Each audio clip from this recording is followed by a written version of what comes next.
πρώτα έργα που θα κάνουμε, εάν εκλεγούμε, το διάβασα στο Δήμο Αθηναίων, θα είναι η ανέγερση ενός αγάλματος ταπεινού αλλά και λαμπρού του Αρχιεπισκόπου Χριστόδουλου. Διότι προσωπικά το θεωρώ και πολλοί Έλληνες πολίτες ότι ο Αρχιεπίσκοπος Χριστόδουλος ήταν μια λαμπρή ελπίδα για την Ελλάδα, για εθνική και πνευματική αναγέννηση. Και μάλιστα η δική μου πρόταση προς το Δημοτικό Συμβούλιο θα είναι το άγαλμα αυτό να τοποθετηθεί πολύ κοντά στη Μονή Πετράκη, πάνω από τον Ευαγγελισμό. Διότι εκεί αυτοί οι οποίοι θα έπρεπε σήμερα να συνεχίζουν το έργο του Αρχιεπισκόπου και δεν το κάνουν και κοφεύουν στα μεγάλα εθνικά και κοινωνικά προβλήματα, θα πρέπει να τον βλέπουν κάθε μέρα για να παίρνουν παράδειγμα.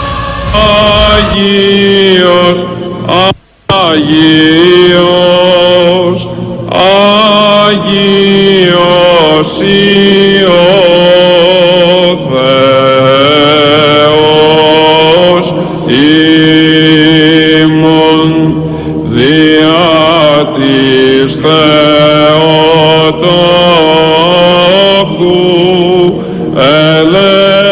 ελέησον